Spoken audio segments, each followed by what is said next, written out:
Hello friends, welcome back to the class. আজকে এই ভিডিওতে তোমাদের শুরু করব এসি ইনস্টিটিউশন। তার আগে এটা বলে দেই, আমি কিন্তু অলরেডি তোমাদের সেকেন্ড ইউনিট টেস্টে টোটাল 15টা স্কুল সলভ করে দিয়েছি। তো আমি এটা প্ল্যান করলাম যদি থার্ড ইউনিট টেস্ট শুরু করি তাহলে কিন্তু সেকেন্ড ইউনিট টেস্টের বরাদ্দ চ্যাপ্টারগুলো বা ফার্স্ট ইউনিট টেস্টের বরাদ্দ চ্যাপ্টারগুলো সবই কভার হয়ে যাবে। মানে অ্যাকচুয়ালি বলা চলে থার্ড ইউনিট টেস্ট করলে গণিত বইয়ের যত অঙ্ক আছে সব কিন্তু তোমাদের প্র্যাকটিস হয়ে যাবে। তো সরাসরি আমি চলে এসেছি থার্ড ইউনিট টেস্টে, এবং থার্ড ইউনিট টেস্টের ফার্স্ট স্কুল হচ্ছে এসি ইনস্টিটিউশন মালদা। 177 পেজে তোমরা পেয়ে যাবে রায়মার্টিন প্রশ্নবিচিত্রার 177 নম্বর পেজ খুলে তোমরা বসো। আর যদি বই না থাকে তাহলে আমি বলছি এগুলো জাস্ট শুনলেই তোমাদের প্র্যাকটিস হয়ে যাবে, ঠিক আছে? তো তোমাদের এটা বলে রাখবো ভিডিওটি শুরু করার আগে যে থার্ড ইউনিট টেস্টে কিন্তু অনেক বেশি শর্ট কোশ্চেন আছে। যেমন এখানে এমসিকিউ আছে টোটাল তোমাদের 14টা, আর এসিকিউ আছে 13টা। এই 14টা এমসিকিউ এবং 13টা এসিকিউ টোটাল 27টা কোশ্চেন কিন্তু সলভ করা একটা ভিডিওটি খুব বড় হয়ে যাবে। তো আমি তোমাদের জন্য কি করব, জাস্ট এই ভিডিওতে আমি পার্ট 1 করব যাতে এমসিকিউ থাকবে, এবং পার্ট 2 করব যাতে এসিকিউ গুলো থাকবে। ঠিক আছে, তোমরা কমেন্ট করো যদি তোমরা বলো না যে শুধু এমসিকিউ গুলো করলে হয়ে যাবে, তাহলে আমি এমসিকিউ গুলো করে দেবো, ফটাফট স্কুলগুলো সব শেষ করে দেবো। আর যদি বলো না এসিকিউ গুলো করতে হবে তাহলে তোমরা কমেন্ট করো, তাহলে আমি পার্ট 2 বানাতে যাবো, ঠিক আছে? আর বড় কোশ্চেনের জন্য সবসময় তোমরা কমেন্ট করবে, আর ফেসবুক পেজে গিয়েও তোমরা কিন্তু অঙ্কের ছবি দিয়ে দিতে পারো, সেখানে আমি পোস্ট করে দিতে পারি। এখানে একটা অঙ্কের জন্য ভিডিও বানানো অসম্ভব, ঠিক আছে? তো চলো শুরু করা যাক। First school AC institution, first question হচ্ছে দুটি মূলদ সংখ্যা। দেখো এখানে কিছু কিছু কোশ্চেন একেবারে কোনো ক্যালকুলেশন করার দরকার নেই, জাস্ট এমনিতেই হয়ে যাবে মুখে মুখেই। দুটি মূলদ সংখ্যার যোগফল কি হবে? অপশন দিয়েছে মূলদ সংখ্যা, নাকি সর্বদা মূলদ সংখ্যা, সর্বদা পূর্ণ সংখ্যা, না কোনোটিই নয়। তোমরা সবাই জানো দুটি মূলদ সংখ্যার যোগফল কিন্তু সর্বদা মূলদ সংখ্যা হবে, কারণ মূলদ সংখ্যাগুলো কিরকম আকারে থাকে? পি বাই কিউ আকারে থাকে না? তো পি বাই কিউ আকারে থাকে, এটা একটা মূলদ সংখ্যা। আর একটা মূলদ সংখ্যা ধরে নিচ্ছে আর বাই এস, তাই এদের যোগফল কি হবে? Q S P S plus Q R. তাই এটাও তো পি বাই কিউ আকারে চলে আসছে না? এটা পি বাই কিউ আকারে চলে আসছে না? তাহলে আমরা বলতে পারি দুটি মূলদ সংখ্যার যোগফল কিন্তু সর্বদা মূলদ সংখ্যাই হয়। এবার বাস্তব উদাহরণ দিয়েও বলতে পারি, ধরো 1 এর 2 একটি মূলদ সংখ্যা, আর একটি মূলদ সংখ্যা মনে করো 5 এর 6, তাহলে এদের যোগফল কত হবে? 6 লসাগু করলাম, তাহলে 3 প্লাস 5, তার মানে আমরা কি দেখতে পাচ্ছি? 8/6, তাই না? তার মানে 4/3। তাহলে দুটি মূলদ সংখ্যার যোগফল কি হচ্ছে? সর্বদা একটি মূলদ সংখ্যা হচ্ছে। ওকে, তো নেক্সট 2 দাগে চলে আসি। 2 দাগে বলেছে যে 2 এবং 2.5 এর মধ্যে একটি অমূলদ সংখ্যা বলতে হবে। কার কার মধ্যে? আমি একটা সংখ্যা রেখা দেখে বোঝাই। 2 আর 2.5 এর মধ্যে একটি অমূলদ সংখ্যা তৈরি করতে হবে। এখানে অপশন দিয়েছে √11, নাকি √5, নাকি √225, নাকি √1.5। তো ভালো করে দেখো, এখানে দেখেই পাওয়া যাচ্ছে অপশনগুলোর মধ্যে এটা হবে সঠিক উত্তর। কেন? কারণ √5 কে যদি তোমরা মানে রুটটাকে √5 মানে কি? 5 এর বর্গমূল করবে। তোমাদের ক্লাস 7 এ আছে, দশমিক নিয়ে করতে হবে। এটা 2.236 এরকম চলতেই থাকবে। তাহলে কি দেখতে পাচ্ছ তুমি? 2 ঘর নাও বা 1 ঘর নাও, তাহলে কত হচ্ছে? 2.2। তাহলে 2 আর 2.5 এর মধ্যে 2.2 এখানে কোথাও একটা পাবো আমরা, তাই না? তাহলে আমরা বলতে পারি এটা হচ্ছে সঠিক উত্তর। সঠিক উত্তর হবে অপশন নাম্বার বি। তো নেক্সট চলে আসবো 3 দাগে। 3 দাগে যে কোশ্চেনটা আছে একদম ইজি কোশ্চেন, x⁻7 * x⁻5 সমান কত হবে? ভালো করে দেখো, বেস গুলো মিলে গেছে, বেস মিলে গেলে বেস আমরা একটা ব্যবহার করব, আর পাওয়ার গুলো আমরা কখনো যোগ করি কখনো বিয়োগ করি। এখানে পাওয়ার গুলো যদি গুণ থাকে তাহলে পাওয়ার গুলো যোগ হয়ে যাবে, আর যদি এটা ভাগ চিহ্ন থাকতো তাহলে পাওয়ার বিয়োগ হয়ে যেত। যেহেতু গুণ চিহ্ন আছে তাহলে পাওয়ার গুলো যোগ হবে, তাহলে 7 + -5 পাওয়ার গুলো কি হলো? যোগ হলো। তাহলে 7 - 5, তাহলে আমরা বলতে পারি x⁻2 মানে x² কিন্তু সঠিক উত্তর হবে। তো চলে এলাম আইভি দাগে। আইভি দাগে যেটা বলছে সেটা হচ্ছে √A−B * B−C * C−A, এই তিনটি সংখ্যা দেয়া আছে। তো এই যে সরল অঙ্কটা দেয়া আছে এর মান কত বলতে হবে। এখানে অনেকগুলো অপশন আছে, আমি দেখি সঠিক উত্তর কি হয় সেটাই হবে। আমি বলে দিচ্ছি কোন অপশনটা খাটবে, ঠিক আছে? এখানে ভালো করে দেখো, a টু দি পাওয়ার -1, ভালো করে দেখো এখানে একটা রুট আছে, তো এখানে দেখো সবার একটা করে রুট আছে, তো আমরা গোটাকে একটা রুট ব্যবহার করতে পারি, গোটাটা একটা রুটের মধ্যে, তাহলে a inverse b into b inverse c into c inverse a, ঠিক আছে, এটা ইনটু এটা ইনটু এটা, গোটাটাকে আমি একটা রুটের মধ্যে ব্যবহার করলাম। এবার ভালো করে দেখো, এবার এক কাজ করো, এখানে দেখো a -1 আর এর মাথায় কি আছে, কেউ নেই মানে 1 আছে, তার মানে আমরা বলতে পারি a -1 প্লাস 1, কারণ এটা গুণ সম্পর্ক, তার মানে পাওয়ার পাওয়ার যোগ হবে, into b -1 plus 1 into c এর ক্ষেত্রেও -1 প্লাস 1, তাহলে অ্যাকচুয়ালি দেখতে পাচ্ছি a এর পাওয়ার 0, b এর পাওয়ার 0, c এর পাওয়ারও 0, তো পাওয়ার 0 হয়ে গেলে তোমরা জানো সব কত দেয় 1, তার মানে √1, তার মানে 1 হবে সঠিক উত্তর। এবার একটা কাজ তোমরা করতে পারো, এখান থেকে একেবারে ডিরেক্টলি এই লাইন থেকে ডাইরেক্ট দেখো, এখানে আছে a টু দি পাওয়ার -1 আর এখানে a, তার মানে এটা হচ্ছে কি 1/a দিয়ে লিখবে আর a এর সাথে কেটে দেবে, এটা 1/b দিয়ে লিখবে, b এর সাথে কেটে দেবে, এটা হচ্ছে 1/c দিয়ে লিখবে, c এর সাথে কেটে দেবে, মানে ডিরেক্টলি কিন্তু এই লাইন থেকে এই লাইনে আসা যেত যদি এই অঙ্কটাকে আমরা এরকম করতাম, 1/a তারপরে b তারপরে b তারপরে 1/c তারপরে 1/c a। দেখো এখানে আমরা দেখতে পাচ্ছি এখানে কোথাও একটা ভুল হয়ে গেছে, এটা হচ্ছে 1/b, এটা 1/b c, এখানে দেখো b b কেটে যাচ্ছে, c c কেটে যাচ্ছে, a a কেটে যাচ্ছে, ডিরেক্টলি কিন্তু আমরা √1 সেখান থেকে 1 করে দিতে পারতাম, ঠিক আছে, তো আমরা নিয়ম ধরে করলে এরকম হবে। ওকে, তো চলে আসবো নেক্সট ভিদাগে। ভিদাকে বলছে যে একেবারে চেনা অঙ্ক তোমাদের x to the power 4 4 to the power x আর 8 টু দি পাওয়ার 3, একদম চেনা অঙ্ক, এখান থেকে x এর মান বার করতে হবে, এরকম বহু অঙ্ক সেকেন্ড ইউনিট টেস্টের বা ফার্স্ট ইউনিট টেস্টে হয়ে গেছে। এখানে এটা আমরা করতে পারি 2 এর স্কয়ার তার টু দি পাওয়ার x থাকবে, আর এটা হচ্ছে 2 এর কিউব করলে 8 হয় তোমরা জানো, তাহলে এটা হবে 2 টু দি পাওয়ার 2x, এটা হবে 2 টু দি পাওয়ার 3 এ 3 এ 6 করলে হবে না, 3 এ 3 9 গুণ করতে হবে, এখানে পাওয়ার পাওয়ার গুণ হয়, ঠিক আছে, তাহলে এখানে দেখো বেস বেস যদি বেস সেম বেস থাকলে ক্যান্সেল করে দেবো, দিলে চলে আসবে x এর মান 9/2, তো সঠিক উত্তর হবে 9/2, অর্থাৎ অপশন নাম্বার সি।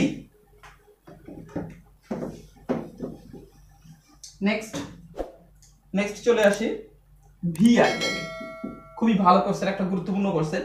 ভিআই বলেছে যে 5x + 7y = 0, 5x + 7y = 0, এই যে এর যে লেখচিত্র অঙ্কন করলে সেটা কেমন হবে, x অক্ষের সমান্তরাল নাকি y অক্ষের সমান্তরাল নাকি মূল বিন্দুগামী নাকি 50 বিন্দুগামী, হেভি ইম্পর্টেন্ট কোশ্চেন। আমি তোমাদের মনে রাখার জন্য বলবো, জাস্ট সূত্র আকারে তোমরা মনে রাখবে, যদি x আর y এর উপস্থিতি থাকে আর যদি ধ্রুবক পদটা 0 হয় তাহলে সর্বদা হবে মূল বিন্দুগামী,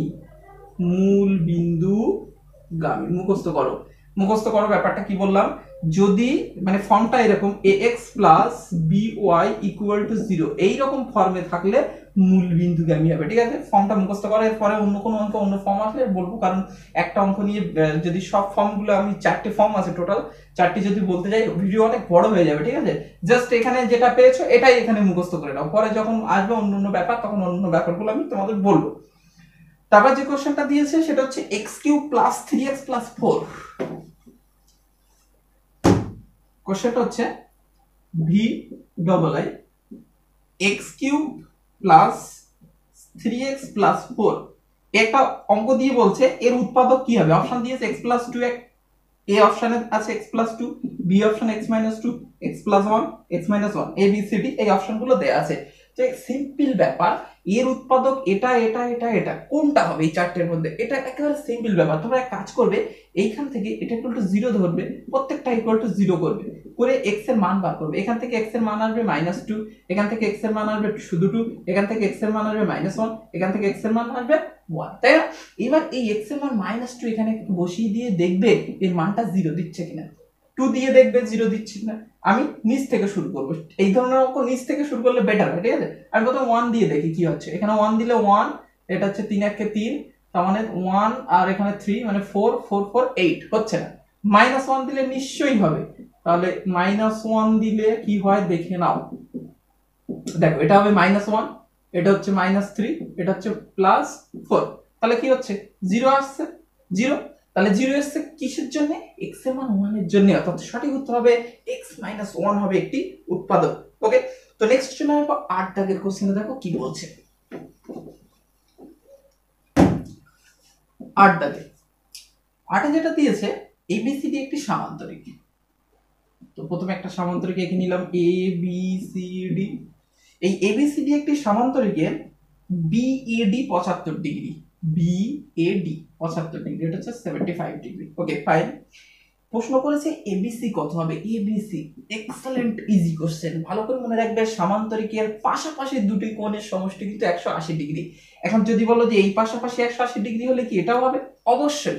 এই পাশাপাশি কিংবা এই পাশাপাশি যে কোনো দুটি কোণের সমষ্টি 180 ডিগ্রি হবে, তারও পিছনে যুক্তি আছে, কারণ এই দুটি সমান্তরাল আর এটি ভেদক, সেই জন্য এরা কিন্তু যোগ করলে 180 ডিগ্রি হবে। তাহলে এটা যদি 75 ডিগ্রি হয়, এটা কত হবে, দুটো মিলে 180 ডিগ্রি, তাহলে আমরা 180 ডিগ্রি থেকে 75 ডিগ্রি মাইনাস করব, তাহলে এটা আসছে 5, 5 এটা হয়ে যাচ্ছে 8, তার মানে কত আসছে 105 ডিগ্রি। তো সঠিক উত্তর হবে, আমাদের উত্তর হবে কি 105 ডিগ্রি, অর্থাৎ ডি হবে সঠিক উত্তর। ওকে, তো চলে আসি নেক্সট কোশ্চেনে।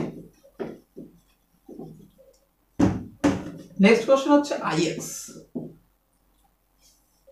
আইএক্সটা বলছে যে একটি সমবাহু ত্রিভুজের মধ্যমা এক্স। দেখো একটা সমবাহু ত্রিভুজ যার মধ্যমার দৈর্ঘ্য এক্স। ওকে, এবার বলছে তাহলে ত্রিভুজটির ক্ষেত্রফল কি হবে। তো ভালো করে দেখো, সমবাহু ত্রিভুজের মধ্যমা যা হয় উচ্চতা তাই হয়, এটাই হচ্ছে এই কোশ্চেনের লজিক। সমবাহু ত্রিভুজের মধ্যমা যা হয় উচ্চতা তাই হয়, এটা মনে রাখবে। সমদ্বিবাহু ত্রিভুজের ক্ষেত্রফল কিন্তু একই, মধ্যমা যা হবে উচ্চতা তাই হবে। ঠিক আছে, তাহলে উচ্চতা হচ্ছে, আর তোমরা সবাই জানো যে সমবাহু ত্রিভুজের উচ্চতার সূত্র কি, √3/2 ইন্টু বাহুর দৈর্ঘ্য, সেটা হচ্ছে উচ্চতার সূত্র। সেই উচ্চতাটা দেয়া আছে কত, এক্স, মধ্যমাটা এক্স মানে উচ্চতাটাও এক্স। এবার এখান থেকে আমরা বলতে পারি যে বাহুর দৈর্ঘ্য হবে এক্স, আর এই 2/√3 হয়ে যাবে, এটা এদিকে গিয়ে ঠিক আছে উল্টে যাবে, তাহলে বাহুর দৈর্ঘ্য আসবে 2x/√3। বাহুর দৈর্ঘ্য যদি 2x/√3 হয়, প্রশ্ন করেছে কি ক্ষেত্রফল কি হবে।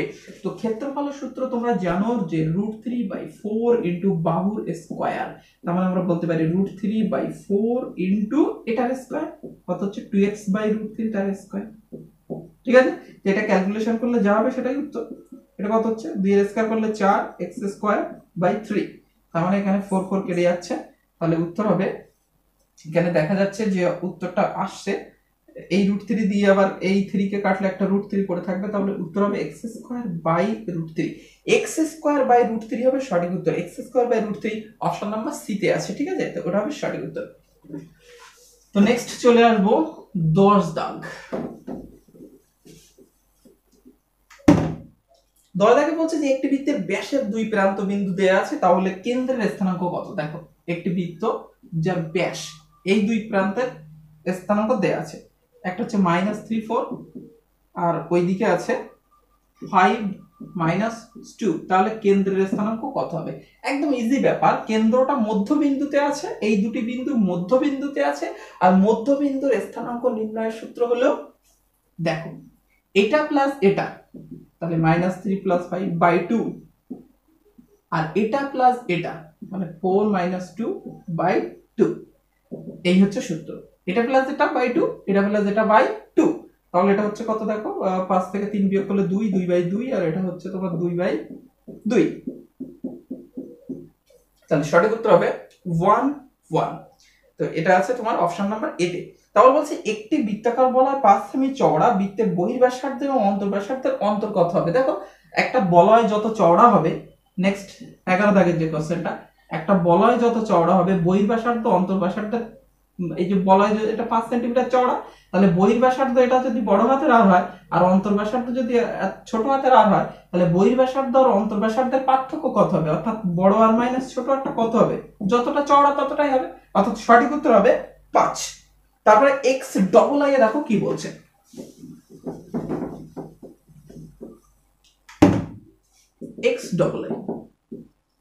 x⋅i বলছে যে একটি বৃত্তাকার ক্ষেত্রের ক্ষেত্রফল x। তো বৃত্তের ক্ষেত্রফলের সূত্র তোমরা কি জানো, যদি ব্যাসার্ধ r হয় তাহলে ক্ষেত্রফল হবে πr²। এবার বলেছে পরিধি y, তো বৃত্তের পরিধির সূত্র নিশ্চয়ই তোমরা জানো সবাই, 2πr। আচ্ছা, এবং ব্যাসের দৈর্ঘ্য z, তো ব্যাস সেটা হচ্ছে 2r কে বলা হয় ব্যাস, আর যদি ব্যাসার্ধ হয় 2r হয় ব্যাস। তাহলে আমাদের প্রশ্ন করেছে x বাই ওয়াই জেড এর মান কত। সিম্পল ব্যাপার, x এর মান বসিয়ে দাও। x এর মান কত, পাই আর স্কয়ার। y এর মান এখান থেকে নিয়ে নাও 2 পাই আর, ইনটু z এর মান উপর থেকে নিয়ে নাও 2r।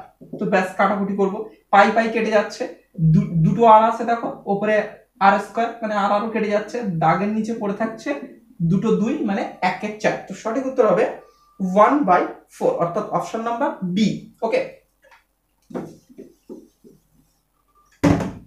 তো চলে আসলাম সরাসরি 13 দাগে। তো 13 দাগে যে কোশ্চেনটা দিয়েছে 1 থেকে 5, 6 থেকে 10 এই শ্রেণী দৈর্ঘ্য, মানে এইভাবে চলছে, আরো আছে পরপর। তো এক্ষেত্রে শ্রেণী দৈর্ঘ্য কত হবে। সিম্পল ব্যাপার, শ্রেণী দৈর্ঘ্য কিন্তু তোমরা যদি পাশাপাশি বিয়োগ করো 4 উত্তর হবে, এটা কিন্তু একদম ভুল। কারণ এখানে দেখো 5 এর শেষ হয়েছে, 6 শুরু হয়েছে, অর্থাৎ একবারের গ্যাপ আছে, সেই জন্য পাশাপাশি বিয়োগ না করে তোমরা ওপর নিচে বিয়োগ করবে, একদম এক্স্যাক্টলি উত্তর আসবে। সঠিক উত্তর হবে কিন্তু 5। ঠিক আছে, এখানেও এটাও বিয়োগ করতে পারো, সঠিক উত্তর হচ্ছে 5। তো সঠিক উত্তর বার করার জন্য তোমরা পাশাপাশি বিয়োগ না করে ওপর নিচ বিয়োগ করবে, তাহলে সর্বদা সঠিক উত্তরটা কিন্তু পেয়ে যাবে। কোনাকুনি সমস্যা থাকলেও ওপর নিচে বিয়োগ করলে সঠিক উত্তর আসবে, আর যদি কোনাকুনি সমস্যা না থাকে পাশাপাশি বিয়োগ করলেও সঠিক উত্তর আসবে। ওকে, এরপর চলে এসে বলছে একটি পরিসংখ্যা বিভাজন তালিকার মধ্যবিন্দু 10, শ্রেণী দৈর্ঘ্য 6 হলে নিম্ন সীমা কত। এরকম কোশ্চেন অনেকবার হয়ে গেছে। একটি পরিসংখ্যা বিভাজন তালিকার মধ্যবিন্দু 10, মধ্যবিন্দু হচ্ছে 10, আর শ্রেণী দৈর্ঘ্যটা দেওয়া আছে হচ্ছে তোমার 6। প্রশ্ন করেছে নিম্ন সীমা কত, অর্থাৎ নিম্ন সীমার সূত্র হচ্ছে মধ্যবিন্দু মাইনাস শ্রেণী দৈর্ঘ্য বাই 2, আর উচ্চ সীমা বললে মধ্যবিন্দু প্লাস শ্রেণী দৈর্ঘ্য বাই 2। তাহলে 10 মাইনাস 3 মানে 7 হবে সঠিক উত্তর। ওকে, তো এখানে যত কোশ্চেন ছিল সবই সলভ করে দিয়েছি। এর পরের ভিডিওতে আমি নেক্সট স্কুল নিয়ে হাজির হব। ওকে, তো থ্যাংক ইউ ফর ওয়াচিং। ভিডিওটি ভালো লাগলে অবশ্যই বন্ধুদেরকে শেয়ার করবে।